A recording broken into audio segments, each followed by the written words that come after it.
Bismillahirrahmanirrahim. Assalamualaikum warahmatullahi wabarakatuh.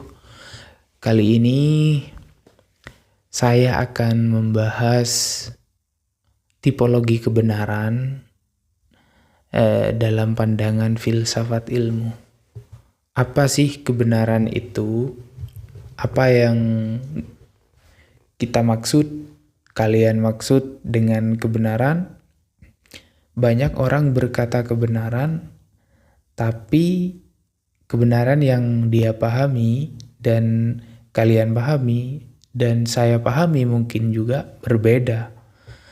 Maka ada baiknya kalau kita belajar berdasarkan teori ilmu, agar pemahaman kita sama-sama mengikuti garis teori keilmuan, artinya tidak memiliki definisi masing-masing.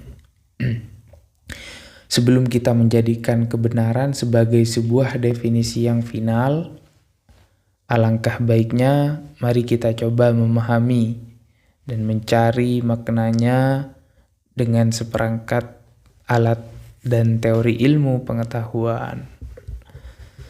Teori sebagai alat berpikir itu sangat penting agar sistematika berpikir kita tidak melenceng atau tidak ngawur. Dalam filsafat ilmu ada 5 tipologi kebenaran. Yang pertama, korespondensi. Yang kedua, koherensi. Ketiga, pragmatis. Keempat, performatif. Dan kelima, konsensus. Mari kita bahas satu persatu lebih detail lagi.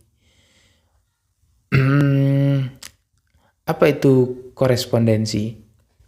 Sebenarnya sudah pernah saya bahas di video saya sebelumnya tentang tipologi korespondensi itu. Tapi kali ini saya buatkan versi lebih profesional menggunakan PowerPoint itu ya. Oke, balik lagi dengan tipologi kebenaran korespondensi. Korespondensi itu artinya kesesuaian antara fakta dan persepsi, atau kesesuaian antara persepsi dengan fakta. Sesuai itu artinya selaras, sependapat, sepaham, senada, dan sebagainya. Kesesuaian itu artinya kecocokan antara persepsi dan fakta. Itu kata kunci dari teori korespondensi. Lalu jika fakta dan persepsi itu bertentangan, apa yang harus dipilih? Nah, nanti kita bahas lebih lanjut ya.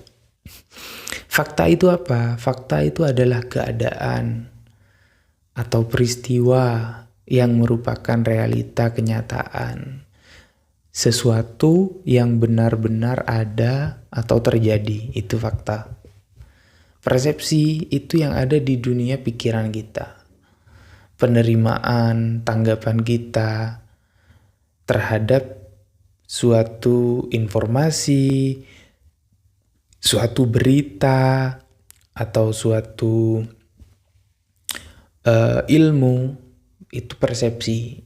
Kalau persepsi itu perihal yang ada di ide kita atau dunia pikiran kita. Fakta itu yang ada pada kenyataan, peristiwa yang terjadi secara realita.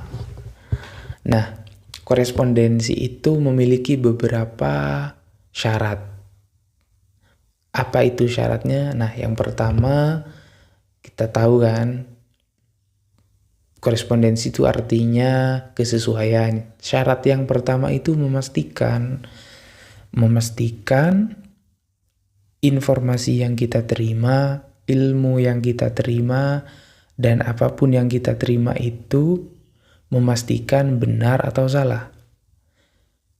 memastikan benar atau salah. Karena korespondensi itu tidak mengenal kata abu-abu. Kalau tidak benar pasti salah, kalau tidak salah pasti benar. Yang pertama memastikan itu syaratnya, ya.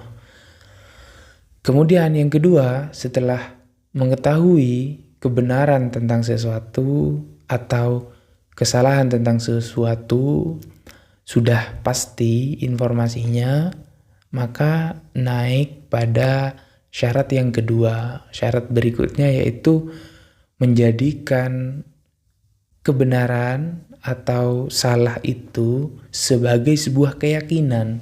Artinya lebih kuat. Kalau yang pertama kita hanya memastikan. Nah, dan setelah itu kita meyakini itu. Nah, lalu setelah meyakini, yang ketiga, korespondensi itu tetap bergantung pada fakta kebenarannya, bukan pada persepsi. Itulah teori korespondensi. Tapi banyak teori-teori yang lain yang misalnya kebenaran itu tidak terletak pada fakta. Kita bahas berikutnya ya, setelah ini. Nah, syarat yang ketiga dari korespondensi itu bergantung pada sebuah fakta.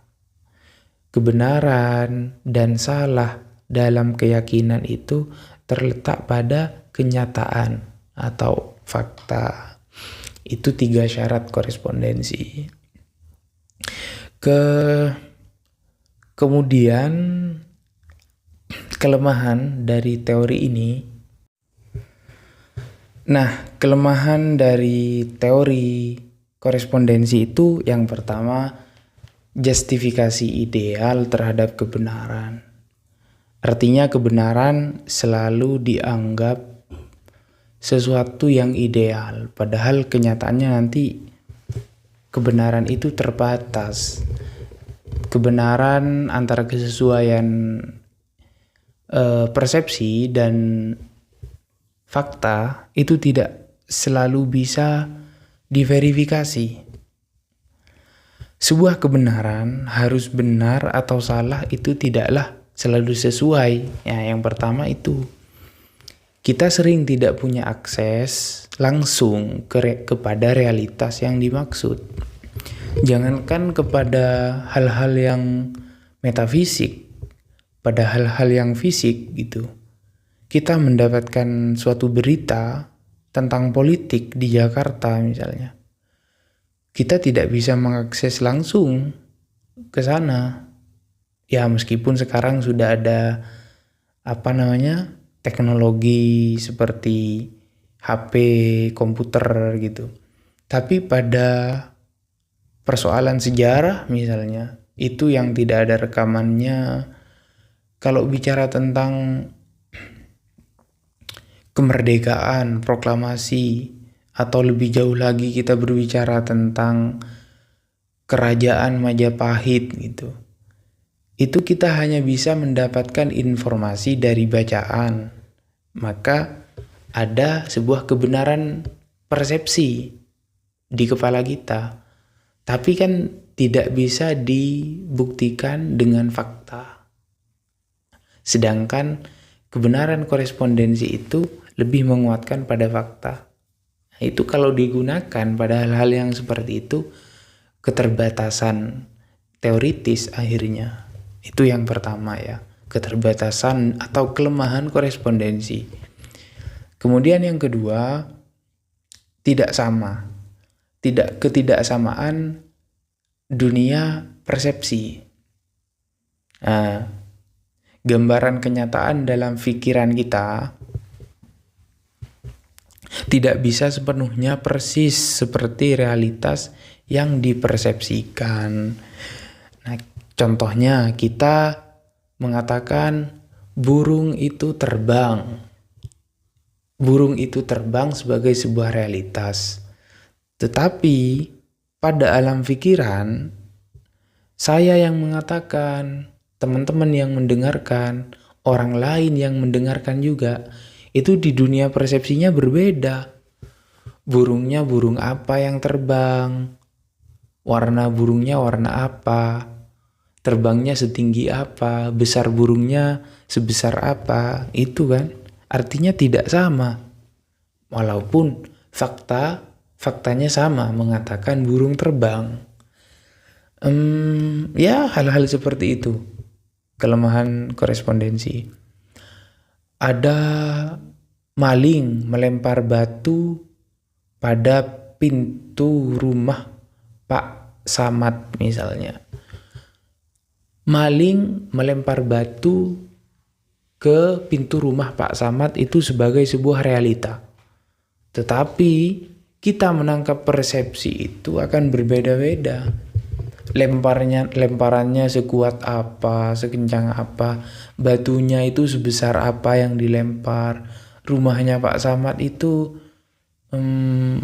bagaimana, itu tidak sama meskipun realita atau fakta yang disampaikan sama atau yang dimaksud sama, tapi dalam dunia persepsi mengalami ketidaksamaan.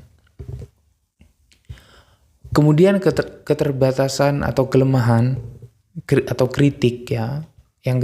Kritik yang ketiga ini kepada teori koresponden itu keterbatasan. Teori ini tuh terbatas pada hal-hal yang bersifat nilai moral, ketuhanan, atau konsep metafisik. Nah, teori kebenaran ini itu tidak bisa menjangkau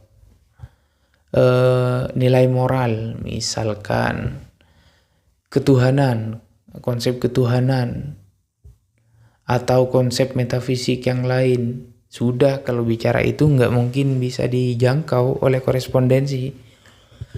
Mau berbicara tentang kebenaran surga seperti apapun, Pak, kalau pakai teori korespondensi itu kan nggak menjangkau sistem berpikirnya.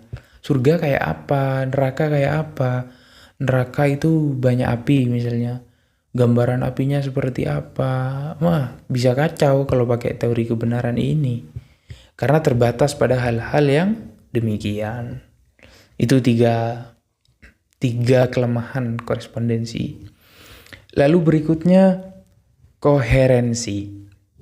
Teori kebenaran ini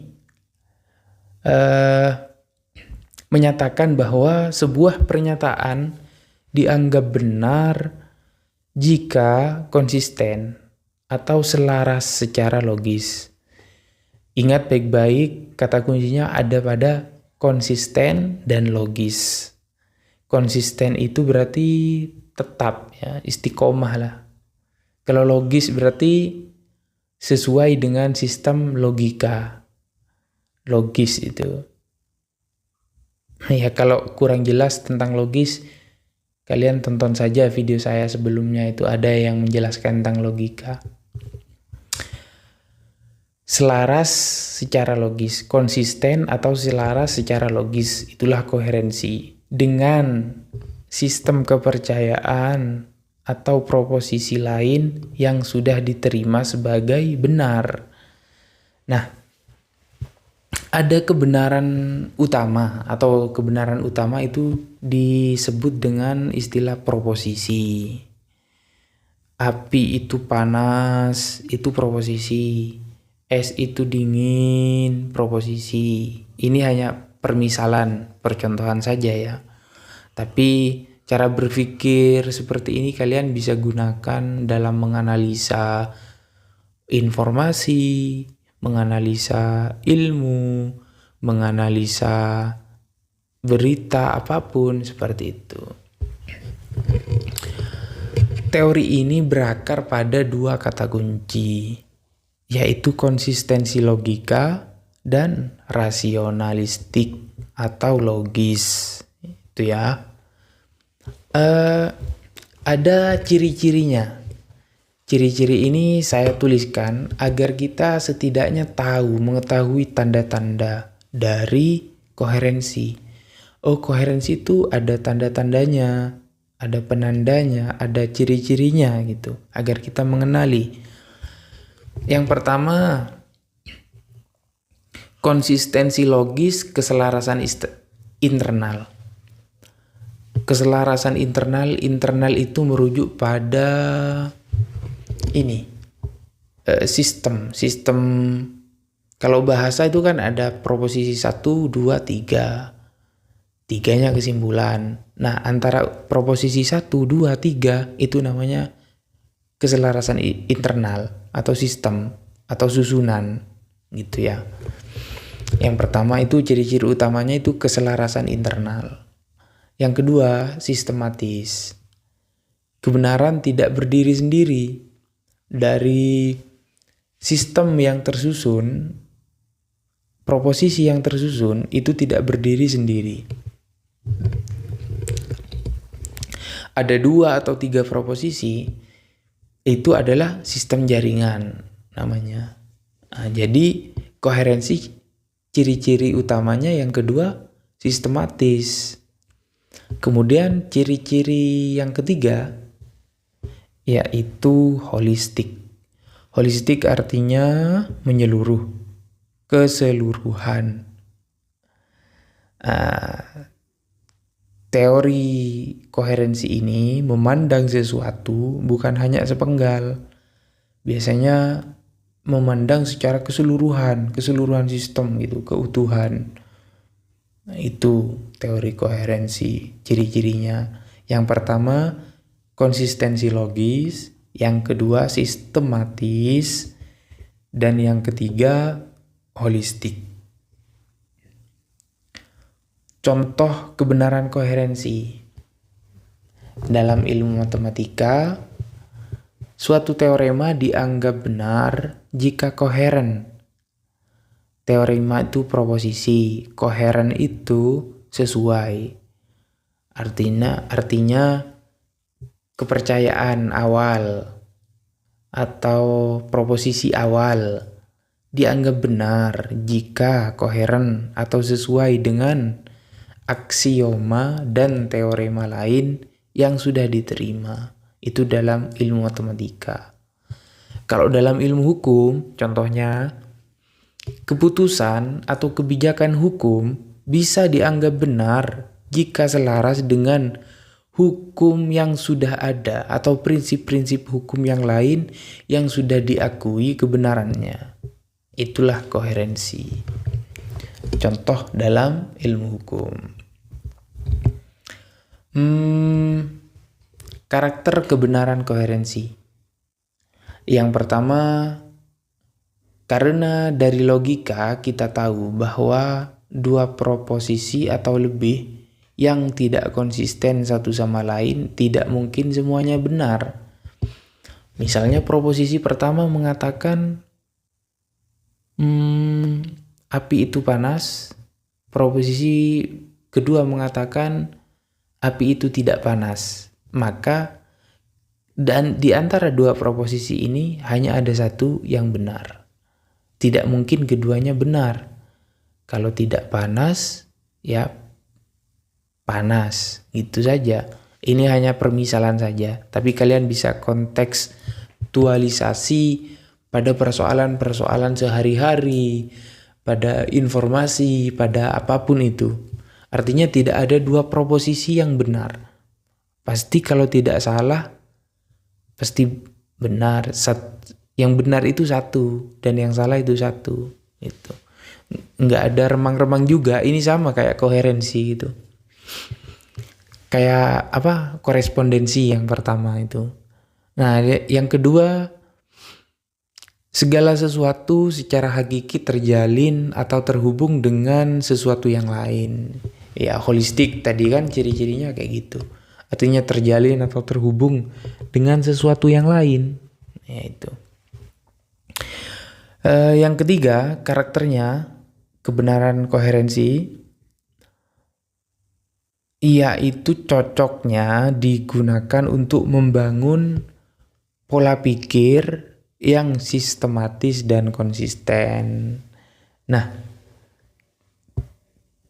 kebenaran ini, teori ini, itu cocoknya untuk membangun pemikiran kita supaya sistematis, dan konsisten. Minimal ketika kita tahu ilmunya tentang koherensi, tahu teorinya, setidaknya kita bisa menganalisa cara berpikir kita itu konsisten nggak ya? Cara berpikir kita itu sistematis nggak ya? Banyak loh kadang-kadang orang yang tidak tahu ini itu menggunakan pikiran standar ganda kayak gitu. Kan bisa saja itu. Atau bisa juga digunakan teori ini itu untuk membaca pikiran orang lain atau membaca informasi berita yang datang dari orang lain. Bisa. Sistematis dan konsisten. Nah, tapi sama halnya dengan teori korespondensi, teori koherensi ini memiliki beberapa kekurangan juga, memiliki beberapa kritik juga. Yang pertama, yaitu tidak menjamin hubungan dengan realitas. Nah, bisa saja sebuah sistem koheren. Bisa saja sebuah sistem itu sesuai, masuk akal, logis. Tapi seluruhnya salah.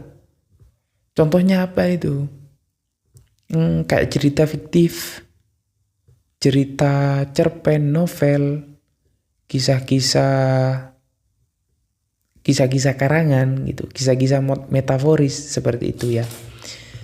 Kalian tahu filmnya Harry Potter itu merupakan cerita yang koheren, sesuai gitu kan. Kalau kita nonton filmnya, kemudian misalnya kisah si Kancil dan Pak Tani gitu kan.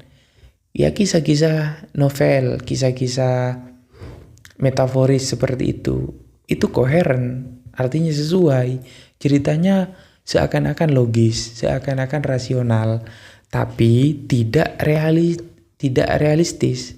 Kalau kita cari dalam realita, itu tidak akan ditemukan sosok Harry Potter atau sosok si Kancil atau ya kisah-kisah atau ketokohan dalam kisah-kisah metaforis yang lain. Tidak akan kita temukan dalam dunia realitas. Padahal koheren loh itu ya. Kisahnya sesuai, logis, konsisten gitu. Tapi nggak ada nih dalam realitas itu kan. Ya kalau tidak ada dalam realitas berarti apa? Hayalan kan? Lalu kritik yang kedua terhadap teori koherensi, banyak sistem yang saling bertentangan bisa sama-sama koheren. Ya seperti yang saya sebutkan tadi, kisah fiktif, novel, cerpen, itu. Mereka, kisah-kisah itu tuh koheren, sesuai, tidak bertentangan satu sama lain. Tapi tidak nyata, seperti itu. Lalu kritik terhadap teori koherensi yang ketiga, relativisme. Apa yang benar bisa berbeda bergantung sistem yang mana yang dianut. Kan seperti itu. Relatif lah. Kan kata kuncinya itu kesesuaian, konsistensi, dan logis dalam koherensi. Tapi nanti ada loh sesuatu yang koheren, yang logis, tapi tidak realistis. Seperti itu. Akhirnya apa? Relativisme. Ya relatif, kebenarannya relatif, tidak mutlak. Seperti itu. Setelahnya kita masuk pada teori kebenaran pragmatis. Nah, kebenaran pragmatis ini menekankan pada nilai manfaat. Pada nilai manfaat yang bisa diterapkan secara praktis.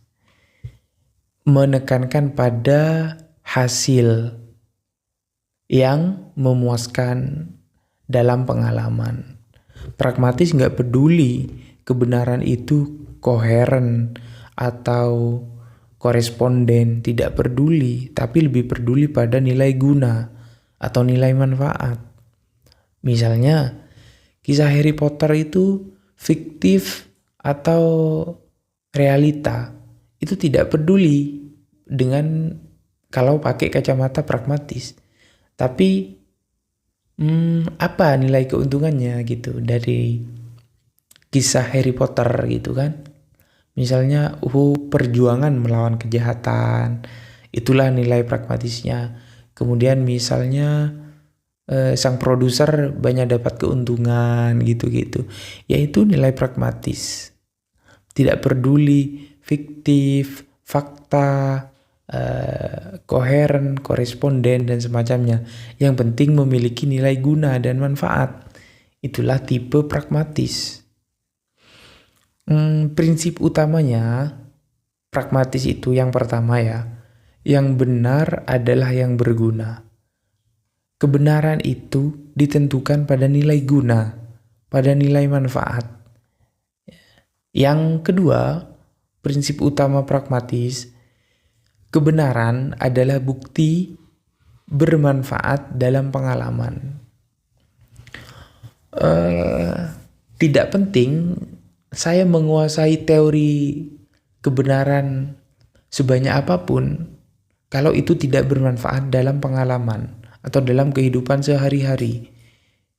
Nah, itu tidak merupakan atau bukan merupakan kebenaran bagi teori pragmatis. Jadi pragmatis itu menekankan pada nilai guna, pada nilai manfaat itu. Lalu prinsip yang ketiga, berkenaan dengan hasil dan praktik.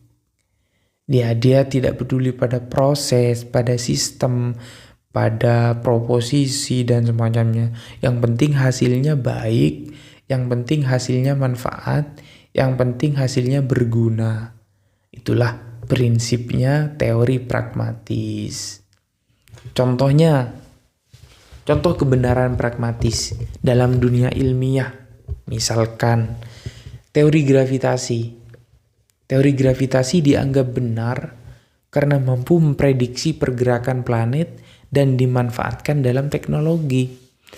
Gravitasi itu nggak penting secara teorinya. Bukan teorinya sebagai sebuah kebenaran dalam pragmatis, tapi nilai manfaatnya. Apa manfaatnya? Mampu memprediksi gerakan planet. Maka dari itu dimanfaatkan untuk mendukung perkembangan dalam dunia teknologi. Contoh yang kedua, dalam dunia medis, obat-obatan ya, obat medis. Suatu obat, suatu ramuan dianggap benar jika berhasil menyembuhkan. Jadi obat itu secara sistem diracik sedemikian rupa, tidak peduli kalau tidak bisa menyembuhkan, itu tetap bukan kebenaran. Artinya kebenaran itu kalau dia memiliki nilai manfaat, nilai guna.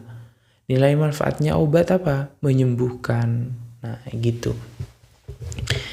Lalu contoh yang ketiga, dalam keyakinan moral atau agama. Ya.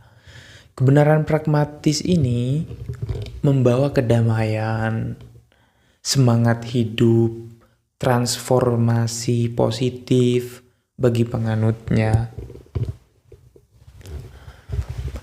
Agama saya atau agamamu atau agama siapapun yang paling benar itu tidak peduli. Kalau pakai kacamata, cara pandang pragmatis. Bukan masalah agama mana yang paling benar, tidak peduli agama saya, agamamu, atau agama orang lain yang berbeda-beda. Tapi tolak ukur kebenarannya ada pada agama yang saya anut membawa kedamaian apa tidak, membawa transformasi positif bagi kehidupan saya apa tidak, memberikan semangat hidup pada saya apa tidak, seperti itu, pada nilai manfaat, pada nilai guna suatu keyakinan atau suatu agama. Nah, ciri-ciri kebenaran pragmatis begini. Kebenarannya itu tidak tetap. Ia bisa berubah sesuai konteks dan hasil. Nah, karena pragmatis itu memperdulikan pada hasil, pada nilai guna dan manfaat, maka kebenaran itu tidak tetap, tidaklah tetap, dari dulu sampai sekarang tidak tetap. Misalkan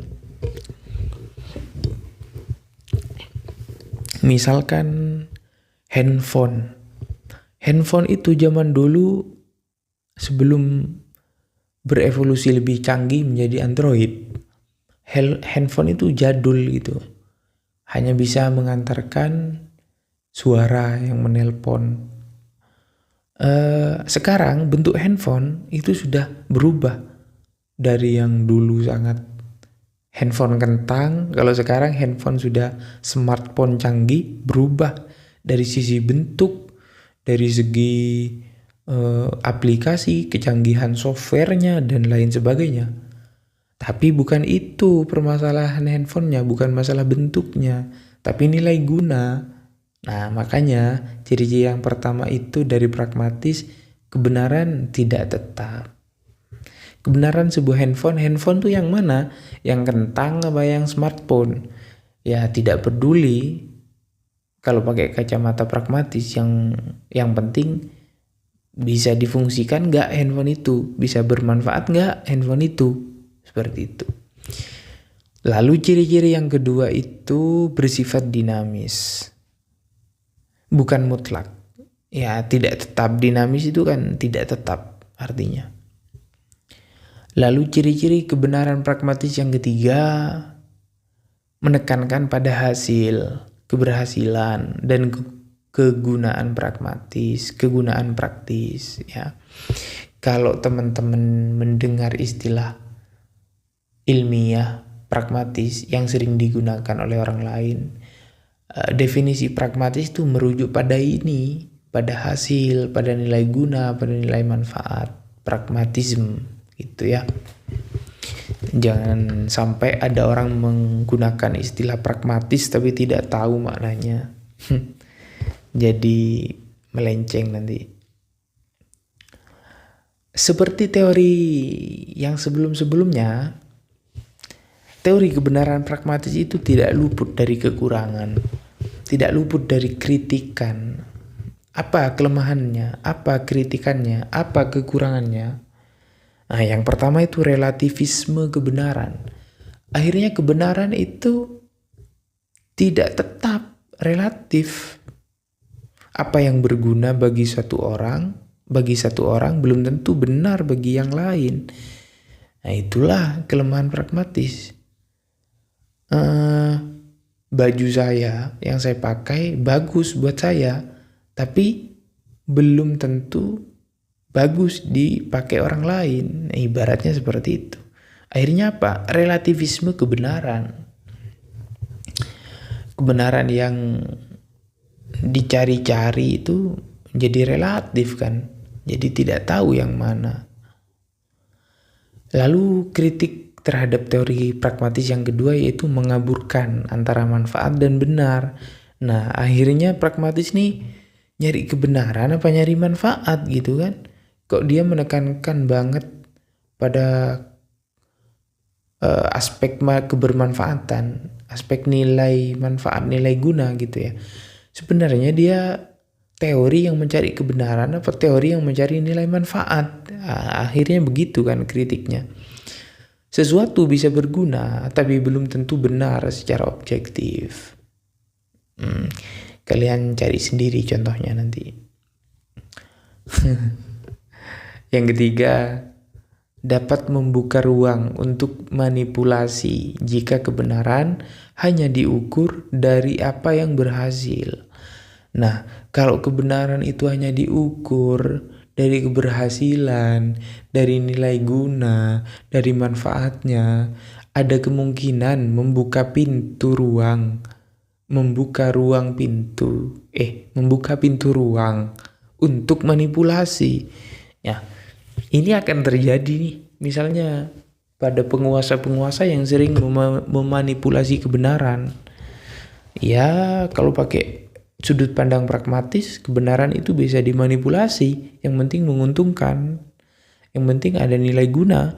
bagi orang yang memanipulasi.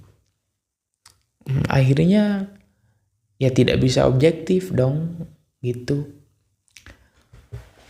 Pada kesimpulannya, teori pragmatis, teori kebenaran pragmatis sangat cocok digunakan dalam bidang ilmu terapan. Ya kayak obat, medis, itu kan pragmatisnya apa? Bisa menyembuhkan. Jangan pakai teori yang lebih sistematis. Yang penting pragmatis gitu.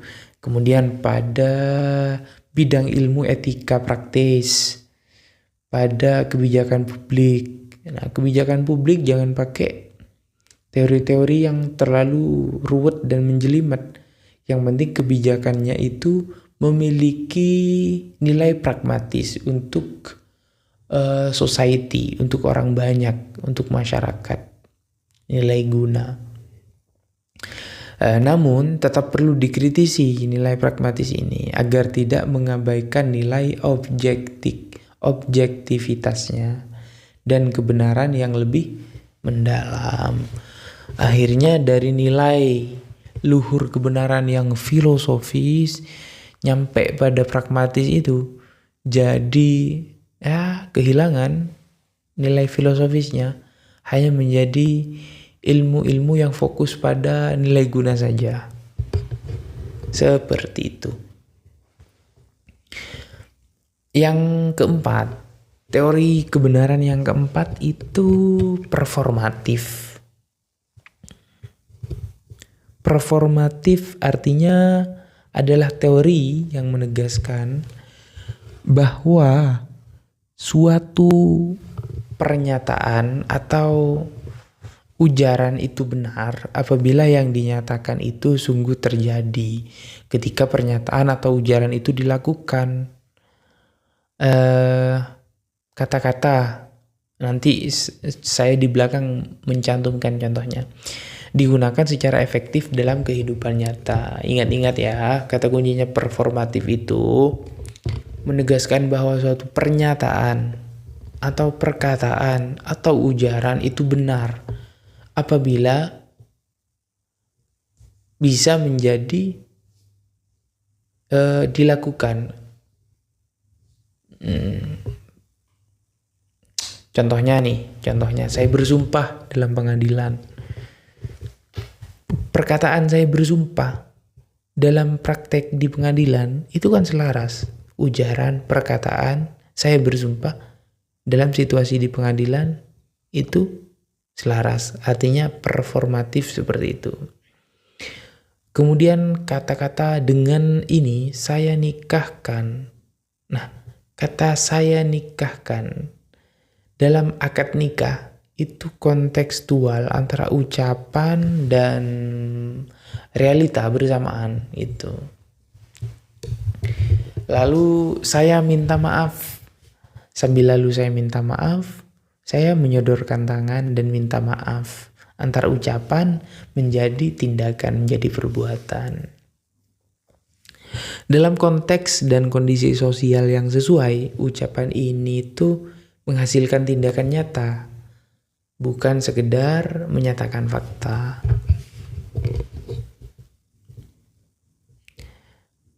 Syarat keberhasilan ucapan performatif atau teori kebenaran performatif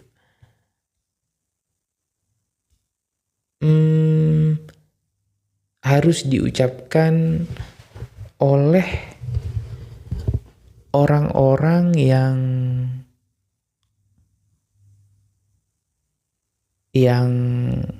kompeten. Yang kompeten artinya saya nikahkan gitu. Tapi yang mengatakan itu bukan orang yang menjadi penghulu. Akhirnya kan absurd. Saya bersumpah, misalnya dalam konteks pengadilan, yang mengatakan saya bersumpah tukang parkir di luar kantor misalnya. Ya, tidak performatif, tidak sesuai, tidak berkompeten orangnya. Ini perbedaan dengan teori lain.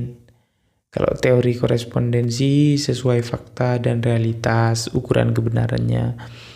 Kalau koherensi, konsisten dalam sistem, pragmatis, bermanfaat dalam praktik. Performatif itu mewujudkan tindakan melalui ucapan. Konsensus itu kesepakatan bersama. Nah, ada kritiknya juga bagi teori performatif ini. Kritik yang pertama itu, tidak semua ucapan performatif itu berhasil atau sah. Yang kedua, bermanfaat dalam praktik.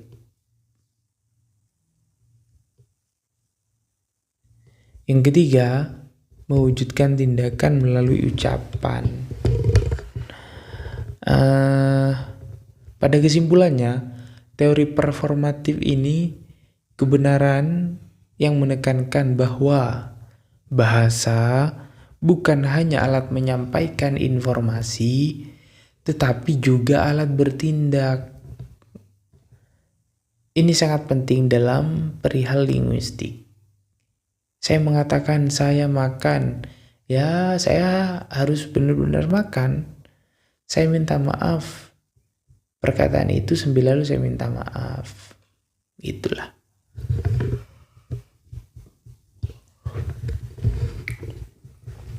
Kemudian yang terakhir, konsensus, kebenaran konsensus. Apa itu konsensus? Konsensus itu kesepakatan. Nah, kebenaran ini adalah apa yang disepakati. Disepakati oleh siapa? Oleh komunitas rasional. Orang-orang ilmuwan, misalnya kalau berkaitan dengan ilmu, atau ulama misalnya jika berkaitan dengan ilmu agama, menyepakati tentang sesuatu hal, maka menjadi kebenaran.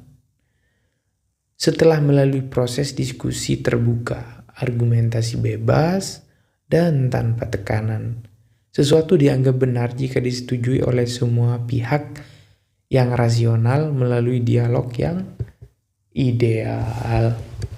Seperti itu ya.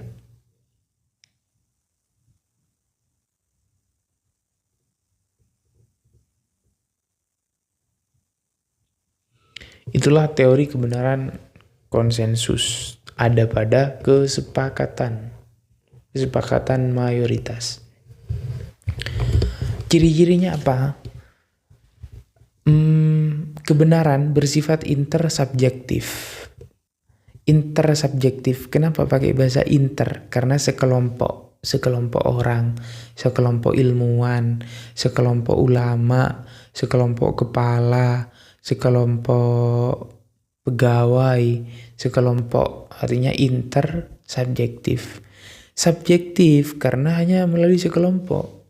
Misalnya ilmuwan dalam menentukan kesepakatan konsensus dalam teori fisika misalnya, itu tidak harus melibatkan semua orang, tukang becak atau tukang jual somai misalnya. Ya hanya melibatkan mereka yang pakar dalam bidang ilmu fisika, begitulah. Maka ada istilah intersubjektif. Ciri-ciri yang kedua, diandaikan terjadi dalam situasi diskursus ideal, setiap peserta bebas bicara, tidak ada dominasi atau paksaan, terbuka terhadap koreksi. Itulah ciri-ciri teori kebenaran konsensus. Lalu yang ketiga, penekanan pada komunikasi yang rasional dan etis. Contohnya, dalam hukum dan kebijakan publik, dianggap benar atau sah karena melalui musyawarah dan disepakati oleh anggota dewan, oleh anggota rapat, oleh anggota pengurus yang bersangkutan. Yang kedua, dalam bidang ilmu pengetahuan, banyak teori ilmiah diterima karena ada konsensus ilmuwan. Meskipun konsensus itu bisa dirubah sewaktu-waktu ya. Intinya kebenaran konsensus itu ya kebenaran kesepakatan gitulah. Kebenaran yang disepakati oleh mayoritas, intersubjektif istilahnya. Ada beberapa kekurangan dalam teori ini, kelemahan. Yang pertama, konsensus itu bisa dicapai karena tekanan sosial, bukan argumen rasional. Akhirnya kebenaran bukan didapatkan dari sebuah argumen yang benar-benar rasional, melainkan tekanan sosial. Ya bayangkanlah kalau misal dewan itu rapat merumuskan suatu keputusan hukum, kebijakan sosial, kebijakan hukum. Pada akhirnya ketika rapat itu sudah lama, bukan lagi argumen rasional, melainkan tekanan sosial. Karena capek misalnya kan, atau karena kelamaan, atau karena gak enak dengan rekan-rekan rapat yang lain, maka dijadikanlah sebagai sebuah konsensus atau kesepakatan rapat. Yang kedua itu kritiknya terhadap teori konsensus. Komunitas rasional ideal itu sulit diwujudkan secara nyata. Ya hanya utopia lah, hanya mimpi gitu kan. Mana mungkin dalam intersubjektif, dalam rapat, dalam perkumpulan komunitas tidak ada perbedaan sama sekali. Pasti ada perbedaan. Makanya seakan-akan itu kebenaran dalam teori konsensus ini dipaksakan untuk benar-benar menjadi ideal. Padahal kan pendapat orang pasti berbeda itu. Ya hanya disepakati saja meskipun berbeda akhirnya. Melalui yang ketiga, kritiknya itu bisa mengabaikan fakta objektif loh. Bisa mengabaikan fakta objektif jika komunitas sepakat pada hal-hal yang salah. Ya bisa saja orang yang menyepakati konsensus itu semuanya menyetujui meskipun persetujuan itu salah atau merugikan pihak lain. Itu mengabaikan fakta objektif. Ya pokoknya titik tekan teori konsensus ini pada kesepakatan aja, konsensus gitu. Yang keempat, relativisme kebenaran, sama seperti teori sebelumnya ini loh. Kebenaran itu menjadi hal yang relatif, artinya akhirnya relatif oleh sekelompok intersubjektif mereka, sekelompok internal mereka. Yang benar di suatu komunitas belum tentu benar secara universal, kan gitu padahal kan. Itulah kritik, kelemahan atau kekurangan teori konsensus. Kesimpulannya dari teori konsensus mengajarkan bahwa kebenaran bukan hanya soal fakta, tapi juga soal proses komunikasi rasional antara manusia. Nah kan, benar yang saya katakan bahwa konsensus itu ya berkaitan dengan moral, dengan cara komunikasi, dengan cara menyampaikan. Padahal ya kebenaran saja gitu, gak terikat dengan nilai seperti itu. Namun, ia perlu dikritisi dari seringkali dikombinasikan dengan teori lain agar lebih utuh. Ya mesti kayak gitu konsensus itu. Akhirnya kalau teori pertama itu lebih ideal ya, koresponden, terus koheren, terus pragmatis, mulai tuh kebenaran bergeser pada nilai manfaat, nilai pelaksanaan, terus sekarang pada kesepakatan konsensus kan. Akhirnya kebenaran bergeser dari yang pertama sampai yang sekarang. Ya kebenaran memang selalu seperti itu kan ya, selalu bergeser. Kadang bukan yang sungguh-sungguh benar pada akhirnya, tapi bergeser pada kesepakatan bersama. Pada akhirnya kita sebagai manusia hanya mampu menangkap sekeping kebenaran dari semesta, kebenaran yang membentang di hadapan kita. Kita tidak pernah selesai mencandra seluruh realitas yang hadir dalam hidup kita. Semua gagasan, wawasan, dan pengetahuan tentang seluruh fenomena kehidupan yang kita konstruksi merupakan konstruksi dari sudut pandang tertentu. Nah, setidaknya meskipun kebenaran itu berbeda-beda teorinya, dari kita belajar teori ini, kita mendapatkan ilmu. Oh, cara berpikir saya sesuai dengan teori ini, teori ini, teori ini. Semua teori itu jangan dibuang, jangan hanya diambil satu. Diambil semuanya, itu untuk kebutuhan dan dalam situasi tertentu. Kadang kita butuh berpikir pragmatis dalam memikirkan tentang agama, tentang moral, tentang Tuhan. Ya, karena pikiran rasional kita tidak akan pernah sampai. Kadang kita harus menggunakan teori kebenaran koherensi ketika kita mencerna sebuah informasi gitu. Kadang kita menggunakan teori koresponden begitu. Nah, tipikal berpikir ini secara ilmu harus kalian kuasai, harus kita kuasai agar tidak ngawur. Oke, terima kasih. Itu saja dari saya. Semoga bermanfaat. Thank you. Jika ada pertanyaan, tulis di kolom komentar ya. Sehat selalu semuanya. Assalamualaikum warahmatullahi wabarakatuh.